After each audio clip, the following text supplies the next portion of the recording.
Assalamualaikum warahmatullahi wabarakatuh. Bismillahirrahmanirrahim. Alhamdulillahi rabbil alamin. Wassalatu wassalamu ala sayyidil mursalin wa ala alihi wa sahbihi ajma'in.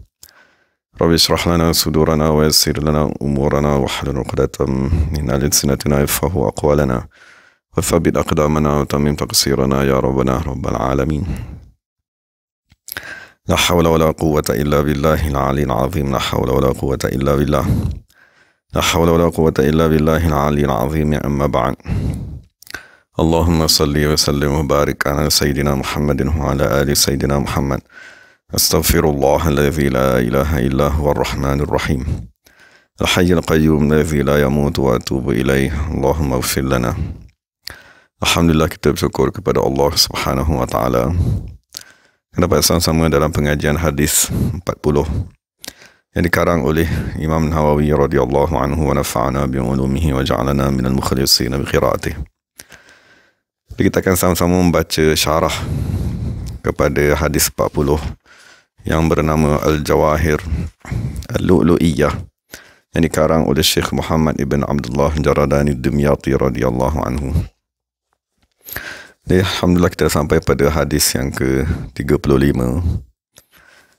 An Abi Hurairah radhiyallahu anhu qala Rasulullah sallallahu alaihi wasallam la tahasadu wa la tanajashu wa la tabaghadu wa la tadabaru wa la yabi' ba'dukum ala bai'i ba'd wa kunu ibadallahi ikhwana.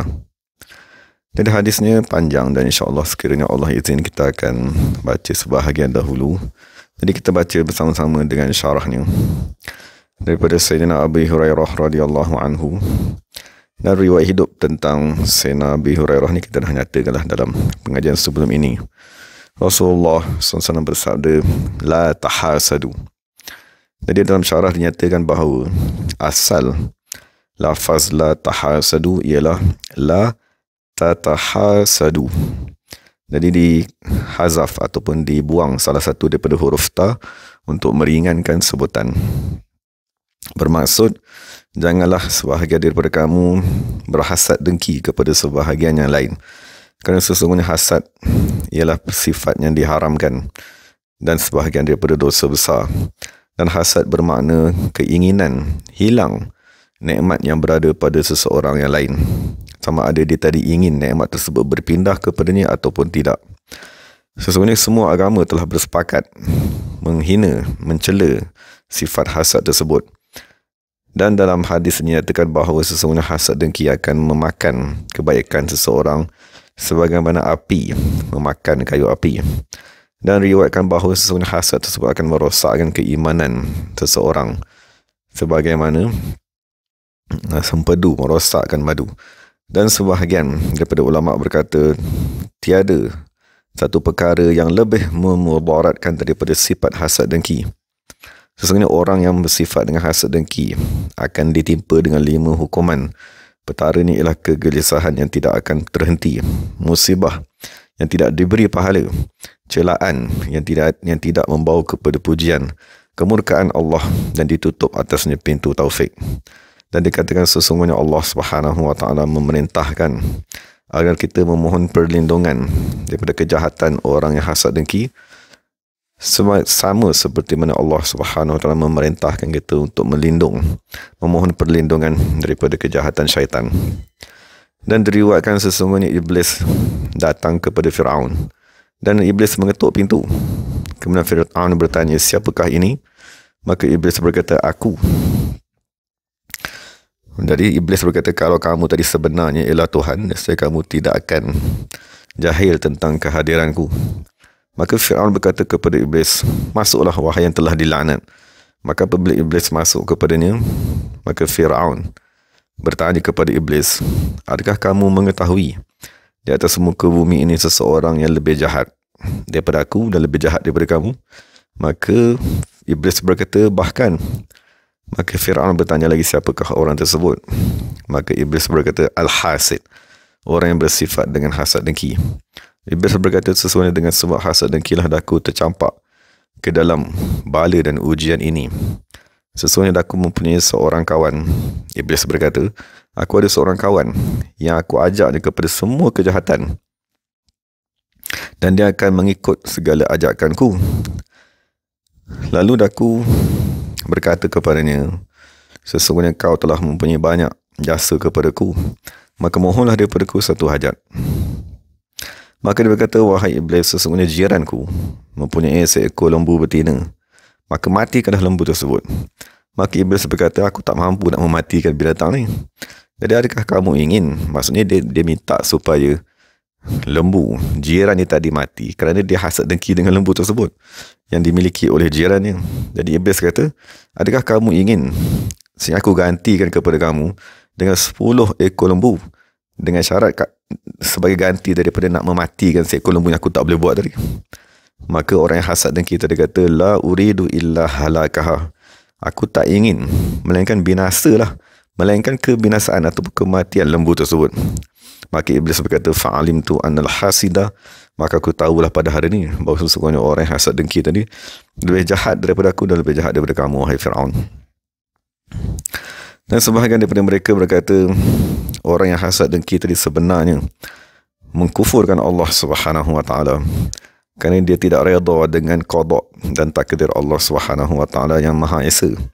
Dan pada makna tersebutlah dikatakan, ala kulli man batali hasidan, katakanlah kepada orang yang bermalam hasad dengki kepadaku, atadri ala man asatal adaba, adakah kamu tahu sebenarnya kamu tadi bersalah adab atau menjahat adab kepada siapa? Asat ta'ala Allahi fi fi'lihi, kamu sebenarnya mendurhakai Allah pada perbuatan Allah Subhanahu wa taala. Ka'annaka lam tarda lima wahab, seolah kamu tak redha apa yang Allah Subhanahu wa taala kurniakan kepadaku. Dan dalam satu kata hikmat dikatakan bahawa seseorang yang hasad dengki tidak akan menjadi pemimpin selama-lamanya, dan orang bakhil hartanya akan dimakan oleh orang asing. Mana disimpan hartanya, tetapi bila dia mati diwarisi oleh manusia. Dan orang yang mulia, orang yang pemurah tidak akan dizalimi selama-lamanya. Maksudnya dia tidak akan ditimpa dengan kemudaratan dan kesusahan. Kemudian penulis membawa satu kisah yang panjang.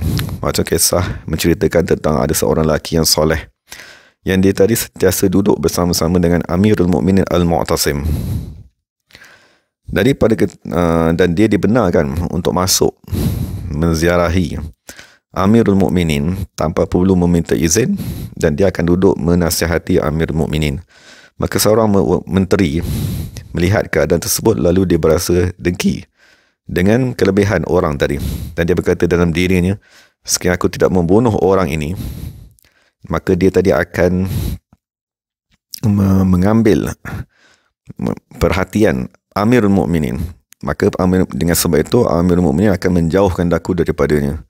Maka satu hari dia masuk menziarahi Amirul Mukminin Mu'tasim, maknanya menteri tadi. Dia masuk menziarahi Amirul Mukminin dan berkata, wahai Amirul Mukminin, sesungguhnya orang ini, maksudnya orang soleh tadi, dia nak cuba buat fitnah, dia nak tuduh.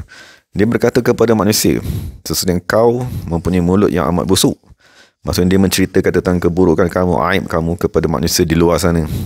Dan tanda dia tadi membuat fitnah ini kepada kamu ialah apabila dia tadi mendekatkan dirinya kepada kamu, dia akan meletakkan tangannya di atas mulutnya, di atas hidungnya, supaya tidak membau, supaya dia tidak terhidu bau mulut kamu yang amat busuk tadi. Maka khalifah pun berasa marah dan dia kata, wahai menteri, pergilah, nanti insyaAllah aku akan tengok perkara tersebut benar ataupun tidak. Maka menteri tadi pun keluar. Dia memanggil lelaki yang soleh tadi agar lelaki tadi datang ke rumahnya. Jadi menteri tadi memasak makanan dan dia meletak bawang putih yang amat banyak dalam makanan tersebut. Maka apabila lelaki yang soleh tadi makan, maka menteri pun kata kepada dia, berhati-hatilah apabila kamu tadi duduk berdekatan dengan Amir Mukminin. Berhati-hati agar dia tadi tidak terhidu daripada kamu bau bawang putih ni. Maka khalifah tadi akan berasa tak suka, disakiti dengan rasa tersebut. Maka lelaki tadi pun keluar, lelaki yang soleh tadi, dan pergi kepada Amirul Mukminin. Dan sebagai biasa dia akan duduk berdekatan dengan Amirul Mukminin dan memberi nasihat dan seumpamanya. Maka khalifah pun kata, marilah duduk berdekatan denganku. Jadi apabila dia mendekati khalifah tersebut, dan lalu dia meletakkan tangannya di atas mulutnya kerana takut khalifah tadi terbau bau bawang putih tadi. Maka Khalifah Mu'tasim berkata dalam dirinya, sesungguhnya apa yang dikatakan oleh menteri terhadap orang ini benar. Jadi Khalifah Mu'tasim dia tulis dengan tangannya sendiri. Dia kebiasaannya Khalifah tadi, apabila dia tulis satu surat dengan tangannya, maka surat tersebut ialah satu kurniaan yang amat banyak sekali. Tapi hari itu dia tulis dengan tangannya sendiri.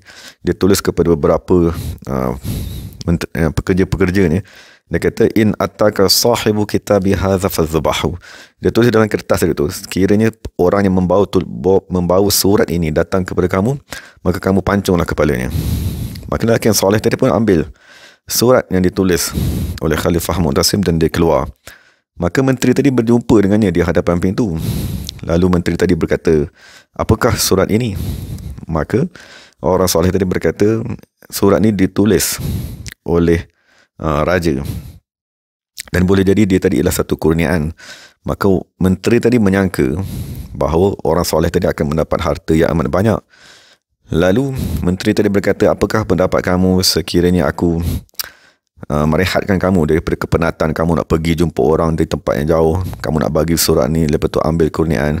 Jadi dia kata, tak perlu kamu nak bawa surat ni ke tempat yang jauh, aku ambil surat ni daripada kamu, aku sendiri yang akan pergi, dan aku gantikan surat ni dengan alfai dinar, maksudnya 2,000 dinar.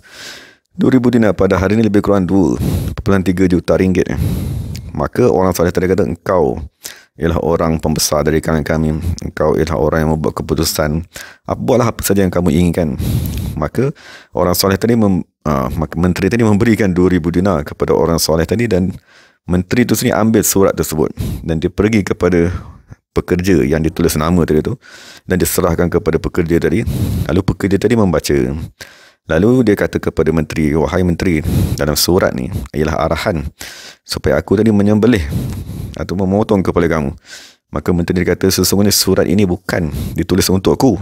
Allah dia kata. Maksud dia minta tolong daripada Allah pada urusan diriku. Dia kata, berikan aku tempoh masa supaya aku dapat berjumpa semula dengan khalifah. Maka pekerja dia berkata, surat yang ditulis oleh khalifah tidak boleh dipertikaikan. Lalu dia tadi pun memancung kepala menteri tersebut. Kemudian setelah satu tempoh masa, Malik ataupun Raja Mu'tasim tadi, dia memikirkan tentang keadaan lelaki yang dibagi surat tadi, maksud orang soleh tadi. Dan dia juga bertanya tentang menteri ni, kenapa menteri ni dah tak lama tak lihat ni, tak nampak. Jadi orang berkata kepada lelaki yang biasa menziarahi kamu orang soleh tadi masih lagi berada di Madinah. Jadi dia pun berasa hairan. Dia kata, panggil lelaki tersebut datang. Jadi orang soleh tadi datang, dan raja tadi bertanya, khalifah bertanya tentang keadaannya. Lalu dia pun menceritakan tentang kisah yang berlaku dengan menteri tadi tentang surat tadi. Maksudnya dia kata, surat ni aku dah bagi kepada menteri. Jadi raja pun ataupun Khalifah Mu'tasim berkata kepada orang soleh tersebut, sesungguhnya menteri tadi berkata kepadaku, engkau, wahai orang soleh, mendakwa aku mempunyai mulut yang amat busuk. Maka orang soleh tadi berkata, ma'azallah, aku minta lindung dengan Allah, wahai Amirul Mukminin, daripada aku berkata dengan perkataan sedemikian. Lalu Khalifah berkata, kenapa kamu letakkan tangan di atas mulut kamu? Jadi dia berkata, kerana aku takut kamu akan terbau bawang putih yang dah aku makan di rumahnya. Lalu dia menceritakan tentang bagaimanakah menteri tersebut mengajaknya pergi ke rumah dan memberikan kepadanya makanan. Semua perkara tersebut ialah tipu daya, helah, dan kerana berpunca daripada hasad dengki. Maka Khalifah berkata, sadaqta, maka sungguh kamu ialah orang yang benar. Moga-moga Allah Ta'ala menghancurkan hasad dengki. Dan dalam satu perumpamaan dia kata, alangkah adilnya hasad dengki tersebut. Dia akan mula-mula sekali membunuh orang yang membau hasad dengki tadi. Kemudian khalifah tadi memberikan pakaian-pakaian kebesaran kepada orang soleh tersebut, lalu melantik menjadi menteri. Jadi satu kisahlah pengajaran kepada kita bagaimana hasad dengki tadi sebenarnya memudaratkan orang yang mempunyai sifat itu sendiri sebelum dia memudaratkan orang lain. Dan diriwayatkan bahawa sesungguhnya Imam Abu Hanifah radhiyallahu anhu, di keliling ini terdapat ramai manusia yang dengki kepadanya. Jadi mereka ingin menyebabkan Sayyidina Abu Hanifah tadi tidak mempunyai pengaruh, ingin menghilangkan pengaruhnya. Jadi satu hari mereka merancang mereka memberikan upah kepada seorang perempuan agar membawa Imam Abu Hanifah masuk ke dalam rumah ni pada satu malam. Dan dalam kamu tadi menzahirkan seolah-olah Imam Abu Hanifah tadi ingin melakukan zina dengan kamu. Maka perempuan tadi pun pergi mengejar, maksudnya pergi berjumpa dengan Imam Abu Hanifah pada waktu sahur, pada waktu sebelum subuh tadi. Maksudnya Imam Abu Hanifah dia sedang keluar rumah ni nak pergi solat fajar di masjid. Maka perempuan tadi datang kepada Imam Abu Hanifah dan berkata, wah, sesungguhnya suamiku ingin menulis wasiat dan dia sekarang sedang sakit tenat dan aku takut dia tadi meninggal dunia sebelum dia tadi sempat menulis wasiat. Jadi Imam Abu Hanifah pun masuklah ke dalam rumah tersebut dengan sangkaan baiknya. Lalu serta-merta perempuan tadi menutup semua pintu dan dia menjerit. Apabila dia menjerit, maka datanglah orang hasad dengki tersebut dan mereka menangkap Imam Abu Hanifah dan perempuan tersebut dan dibawa kepada pemerintah.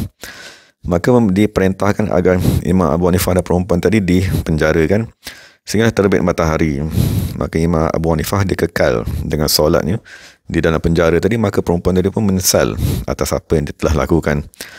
Dan dia menceritakan kepada Abu Hanifah tentang rancangan jahat mereka tadi.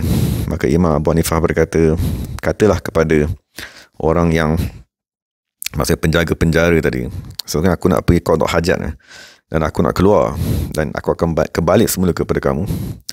Dan apabila kamu keluar daripada sini, kamu pergilah kepada Ummi Hamad. Ummi Hamad ni ialah isteri kepada Imam Abu Hanifah, dan beritahu kepadanya tentang kisah tersebut dan suruh dia datang. Maksudnya perempuan zaman dulu dia pakai perudah. Jadi kalau dia keluar dan dia masuk dengan keadaan pakai perudah, dia orang tak berapa nak perasan. Jadi minta isteri aku yang datang masuk berduduk bersama-sama dengan aku dalam penjara ni. Kemudian kamu pergilah ke mana saja yang kamu kendaki. Lalu perempuan tadi melakukan perkara tersebut. Dan apabila datang isteri Imam Abu Hanifah dan matahari terbit, maka pemerintah pun meminta agar dia bawa Imam Abu Hanifah dan perempuan yang dituduh berzina tadi dengan dia tadi. Dan orang berkata kepada dia pemerintah tadi berkata kepada Imam Abu Hanifah, adakah halal bagi kamu untuk kamu berkhalwat dengan seorang perempuan ajnabiyah? Maka Imam Abu Hanifah berkata, tolong bawakan sipulan. Yang dimasukkan dengan sipulan tadi adalah bapa kepada isterinya. Jadi apabila bapa kepada isteri datang, maka ditanya kepada lelaki tersebut, siapakah perempuan ini? Maka perempuan tadi pun membukakan mukanya. Maka dia kata, dia ialah anakku. Dan dia kata, ini adalah anak perempuanku yang telah aku nikahkan dengan Imam Abu Hanifah radhiyallahu anhu.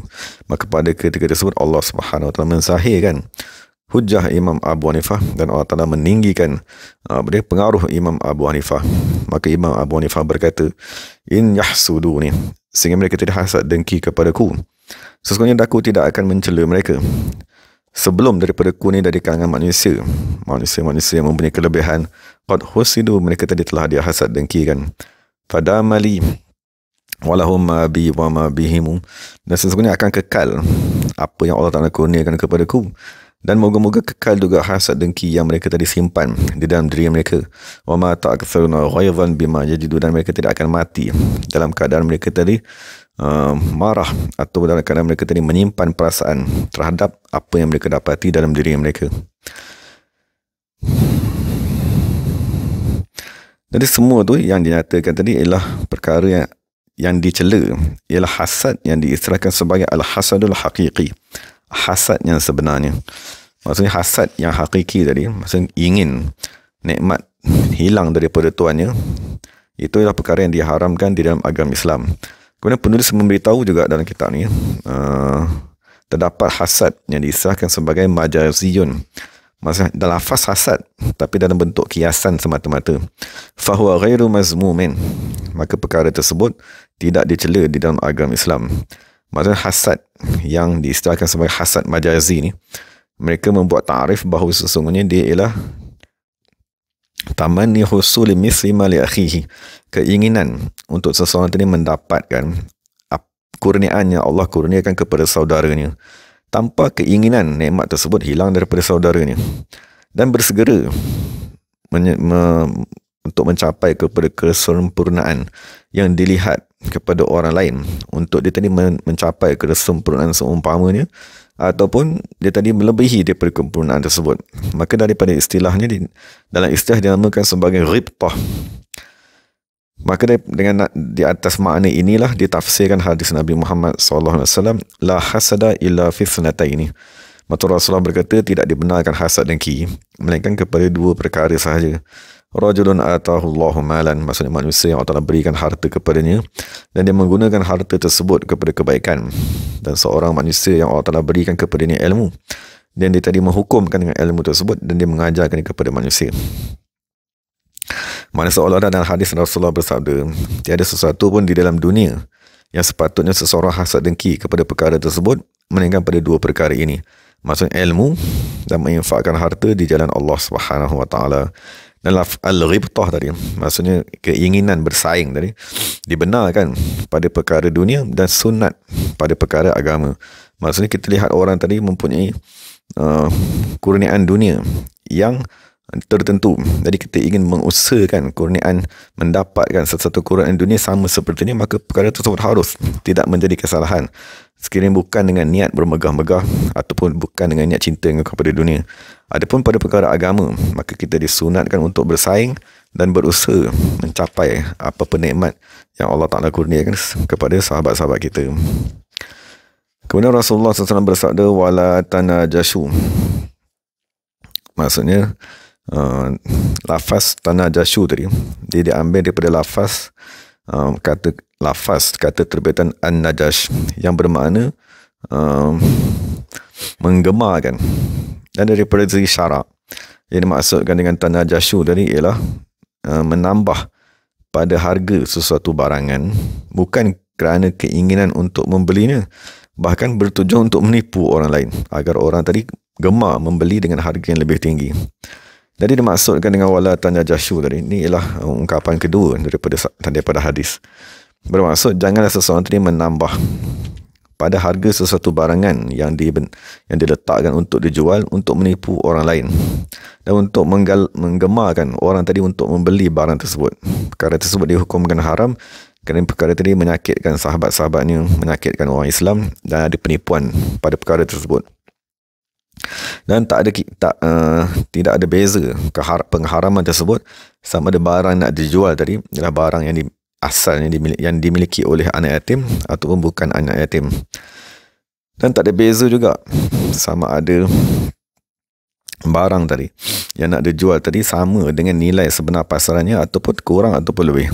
Dalam semua keadaan tersebut, jual beli dihukumkan sah di sisi tiga mazhab kecuali di sisi mazhab Malik. Maksudnya orang yang ditipu dengan helah yang dibuat oleh penjual dengan beberapa kawan-kawannya, sekiranya orang tadi ditipu dan dia beli juga barangan tersebut, maka akad tadi sah kecuali di sisi Imam Malik radhiyallahu anhu. Dan tiada khiyar bagi orang yang membeli kerana dia tadi cuai, kerana tidak membuat kajian, tidak bertanya kepada orang yang mahir, dan tidak haram sekiranya kita tadi menambahkan harga sekiranya orang tadi memang mempunyai keinginan yang benar untuk membelinya. Maksudnya kita memang betul-betul nak beli dan kita minta harga yang lebih tinggi untuk kita nakkan barang tersebut. Dan boleh juga kita tadi bertanya tentang berapakah harga sebenar barang tersebut untuk kita tadi mohon agar dia tadi dikurangkan harga ataupun ditambahkan harga. Dan tafsir an-najash seperti mana telah dinyatakan ialah tafsir yang dinyatakan oleh sebahagian besar ahli ilmu. Tapi setengah ulama berkata yang dimaksudkan dengan najash di sini ialah larangan daripada menggalakkan sebahagian kamu untuk melakukan kejahatan dan melakukan permusuhan. Maksud dimaksudkan dengan najash tadi ialah ada pihak yang berada ada pihak tadi dia menghasut satu kumpulan untuk memusuhi satu kumpulan yang lain. Dan dikatakan juga bahawa makna najas tadi ialah janganlah kamu tadi menjarakkan ataupun kamu tadi tidak mempunyai hubungan antara sebahagian dengan sebahagian yang lain. Maksudnya merosakkan hubungan dengan cara mencelanya atau membuat sesuatu perbuatan yang boleh menyebabkan satu pihak yang lain tadi merasa tidak senang dengan satu pihak yang lain. Itulah tafsir kedua kepada lafaz wala tanajashu. Kemudian dalam hadis ni Rasulullah SAW bersabda wala tabaghadu. Dan insyaAllah sekiranya Allah Ta'ala izin kita akan sambunglah tafsir hadis tersebut di masa yang akan datang. Jadi moga-moga dua kalimat tadi ataupun dua ungkapan yang pertama tadi ialah wala tahasadu, janganlah kamu tadi hasad dengki, wala tanajasu, maksudnya janganlah kamu tadi saling bermusuh-musuhan antara dua kumpulan. Jadi moga-moga Allah Subhanahu Wa Taala mengurniakan kepada kita akhlak yang baik, dan moga Allah Subhanahu Wa Taala mengampunkan dosa kita dan membersihkan diri kita daripada sifat-sifat mazmumah tersebut, dan segala yang baik daripada Allah Subhanahu Wa Taala, segala silap daripada diri saya sendiri. Wa aqulu qawli hadza wa astaghfirullahal azim li wa lakum wa lisa'il muslimin wal muslimat. Bismillahirrahmanirrahim. Alhamdulillahirabbil alamin. Wassalatu wassalamu ala sayyidil mursalin wa ala alihi wa sahbihi ajma'in. اللهم احفظ سيد الشريف صلاح الدين الحسن الحسيني وارزقه صحة وعافية والسلامة والمعافاة الدائمة. ربنا ظلمنا أنفسنا وإن لم تغفر لنا وترحمنا نكون من الخاسرين. ربنا آتنا في الدنيا حسنة وفي الآخرة حسنة وقنا عذاب النار. سبحان ربك رب العزة عما يصفون والسلام على المرسلين والحمد لله رب العالمين. Dan terima kasih kepada semua sahabat-sahabat pendengar penonton. Assalamualaikum warahmatullahi wabarakatuh.